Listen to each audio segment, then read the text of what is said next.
بسم اللہ الرحمن الرحیم۔ شروع کرتی ہوں اللہ کے نام سے جو بڑا مہربان اور نہایت رحم کرنے والا ہے۔ حضرت سعد بن ابی وقاص رضی اللہ تعالیٰ عنہ سے مروی ہے کہ حجۃ الوداع کے موقع پر میں نبی صلی اللہ علیہ وسلم کے ہمراہ تھا۔ میں مکہ مکرمہ میں ایسا بیمار ہو گیا کہ موت کے قریب جا پہنچا۔ نبی صلی اللہ علیہ وآلہ وسلم میری عیادت کے لیے تشریف لائے۔ میں نے عرض کیا، یا رسول اللہ، میرے پاس بہت سا مال ہے، میری وراثت صرف ایک بیٹی ہے، کیا میں اپنے 2/3 مال کو راہ خدا میں دینے کی وصیت کر سکتا ہوں؟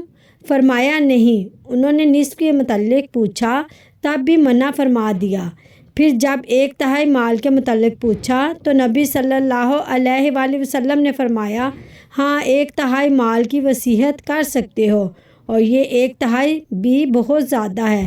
یاد رکھو، تم اپنے مال جو اپنے اوپر خرچ کرتے ہو یہ بھی صدقہ ہے، اپنے اہل و عیال پر جو خرچ کرتے ہو یہ بھی صدقہ ہے، اپنی بیوی پر جو خرچ کرتے ہو وہ بھی صدقہ ہے، نیز یہ کہ تم اپنے اہل خانہ کو اچھی حالت میں چھوڑ کر جاؤ، یہ اس سے بہت بہتر ہے کہ تم انہیں اس حال میں چھوڑ کر جاؤ کہ وہ لوگوں کے سامنے ہاتھ پھیلانے پر مجبور ہو جائے۔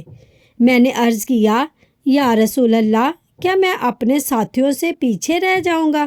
نبی صلی اللہ علیہ وآلہ وسلم نے فرمایا، ایسا ہرگز نہیں ہوگا، تم جو عمل بھی رضائے الہی کے لیے کرو گے تمہارے درجے اور بلندی میں اس کی برکت سے اضافہ ہوگا، اور ہو سکتا ہے کہ تمہیں زیادہ عمر ملے اور اللہ تمہارے ذریعے ایک قوم مسلمانوں کو نفع پہنچائے اور دوسرے لوگوں کافروں کو نقصان پہنچائے۔